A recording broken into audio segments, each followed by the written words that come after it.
میں نے تیل کی بوتل اٹھائی ہوئی تھی۔ بھابھی نے مجھ سے بہت عجیب بات کہی جسے سن کر میں پریشان ہو گیا۔ وہ کہنے لگیں، پہلے لائٹ بند کر دو۔ یہ پہلی دفعہ تھا جب بھابھی نے مجھے لائٹ بند کرنے کو کہا تھا۔ میں نے حیرت سے پوچھا، لائٹ بند کیوں کروا رہی ہیں؟ بھابھی نے کہا، بتاتی ہوں۔ میں نے لائٹ بند کر دی اور جیسے ہی بھابھی کی مالش کرنے کے لیے قریب گیا تو انہوں نے میرا ہاتھ پکڑ کر اپنی چڑیا میں۔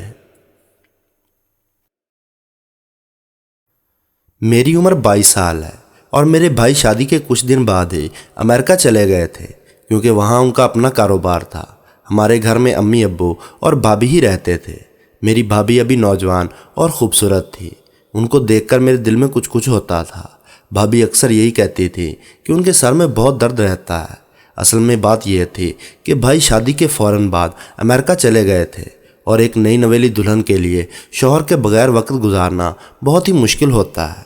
امی کی عمر زیادہ ہو گئی تھی اور گھر کے کاموں کے لیے ایک عورت کی ضرورت تھی، اس لیے بھائی نے ہماری ضرورت کے لیے شادی کر لی تھی۔ بھائی امریکہ جاتے وقت مجھ سے بولے کہ اپنی بھابھی کا خاص خیال رکھنا۔ بھائی کے پیسوں سے میں بہت عیاشی کرتا تھا اور چاہتا تھا کہ بھابھی میری شکایت بھائی سے نہ کرے۔ رات کے 12 بجے کا وقت تھا۔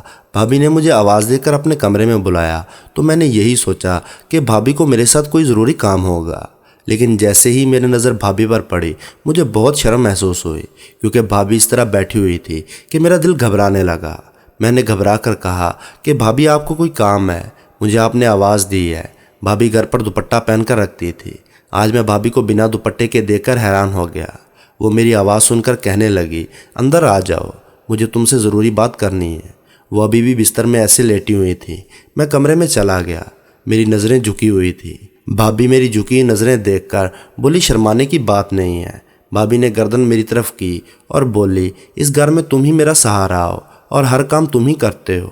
میرا شوہر تو پردیس رہتا ہے لیکن تم ہر وقت میرے ساتھ رہتے ہو۔ بس یہی سوچ کر میں نے تمہیں بلایا ہے کہ اس مشکل وقت میں بھی تم میرا ساتھ دو گے۔ بھابھی کی بات سن کر مجھے سمجھ نہیں آئی۔ ان کی طرف میں نے دیکھا تو کہنے لگی، میرے سر میں درد ہے، کیا تم میرا مساج کر دو گے؟ میں بھابھی کا مساج کس طرح کر سکتا تھا؟ بھابھی نے مجھے آزمائش میں ڈال دیا تھا کہ اب میں کیا کروں، اور میں سوچ میں پڑ گیا۔ بھابھی کس قسم کی عورت ہے؟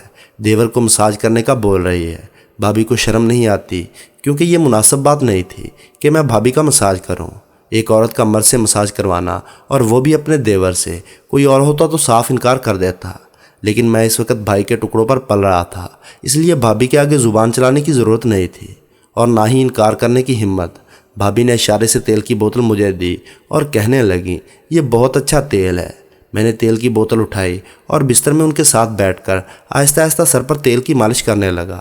میں نے اپنی نظریں جھکا کر رکھی تھی اور میں نے اپنے آپ کو کنٹرول میں رکھا ہوا تھا، لیکن میں بھی نوعمر لڑکا تھا، کتنی دیر برداشت کرتا۔ میں جیسے جیسے تیل لگا رہا تھا بھابھی کی عجیب سی آوازیں نکل رہی تھی، جیسے انہیں بہت زیادہ سکون مل رہا ہو۔ بھابھی نے میری طرف دیکھا، میں نے اپنی نظر بھابھی کے چہرے پر کی۔ بھابھی کی آوازیں پورے کمرے میں گونج رہی تھیں۔ بھابھی کو نیند آنے لگی تھی، اس لیے بھابھی نے آوازیں نکالنا بند کر دی تھی۔ میں اٹھ کر ان کے کمرے سے باہر آ گیا تھا۔ میرا دل بہت تیز دھڑک رہا تھا کیونکہ بھابھی کا لباس اور حسن کمال کا تھا۔ ساری رات میں بھابھی کے بارے میں ہی سوچتا رہا کہ شاید میری سوچ غلط ہے اور بھابھی ایسی نہیں ہے۔ اگلے دن بھابھی مجھ سے کہنے لگی، تم نے تو میرا سر کا درد ختم کر دیا ہے، میں تمہاری شکر گزار ہوں۔ بھابھی کی یہ بات سن کر میں بہت شرمندہ ہوا۔ میں نے کہا، بھابھی آپ سارا دن گھر کا کام کر کے تھک جاتی ہیں، اس لیے میں کوشش کروں گا کہ میں آپ کے ساتھ کام کاج میں ہاتھ بٹا دیا کروں۔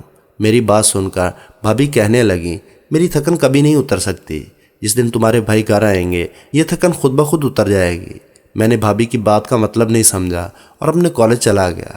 دوپہر کو جب میں کالج سے آیا، بھابھی کپڑے دھو رہی تھی اور ان کا سارا جسم بھیگا ہوا تھا۔ یہ سب دیکھ کر میرے اندر شیطان جاگنے لگا۔ میں سوچنے لگا کہ اگر آج بھابھی نے مجھے کہا کہ میری مالش کر دو تو پھر مجھ سے برداشت نہیں ہوگا۔ میں ان کے ساتھ وہ سب کروں گا جو میں چاہتا ہوں۔ امی رات کو جلدی سو جاتی ہیں۔ بھابھی نے جب دیکھا کہ امی سو گئی ہیں تو اس نے پھر مجھے آواز دی اور میں بھابھی کے کمرے میں چلا گیا۔ بھابھی ویسے ہی لیٹی ہوئی تھی۔ میں سمجھ گیا تھا کہ بھابھی بولے گی، میرا مساج کر دو۔ میں نے تیل کی بوتل اٹھائی اور بھابھی کے پاس چلا گیا۔ بھابھی نے میرا ہاتھ پکڑ لیا اور میں نے کہا، آپ یہ کیا کر رہی ہیں؟ لیکن میں دل میں بہت خوش تھا کہ سب کچھ آرام سے مجھے مل رہا ہے۔ بھابھی نے مجھے بولا کہ میرے اندر اتنی ہمت نہیں ہے کہ میں روشنی میں تم سے بات کروں، مجھے تم سے اندھیرے میں بات کرنی ہے۔ بھابھی نے اچانک تیل کی بوتل لے لی اور میری مالش کرنے لگی۔ مجھ سے کہاں برداشت ہونا تھا، میں تو پہلے سے ہی تیار تھا۔ پھر ہم نے 2 گھنٹے تک میچ کھیلا۔ یہ میری زندگی کا پہلا میچ تھا، لیکن مجھے تجربہ نہیں تھا، مگر بھابھی کو اچھے سے تجربہ تھا، اس لیے بھابھی نے بھرپور ساتھ دیا۔ پھر یہ تو معمول بن گیا تھا۔ اب میں اپنی زندگی میں خوش تھا اور بھابھی کو بھی خوش رکھتا تھا، اور بھابھی بھی میری خدمت کیا کرتی تھی۔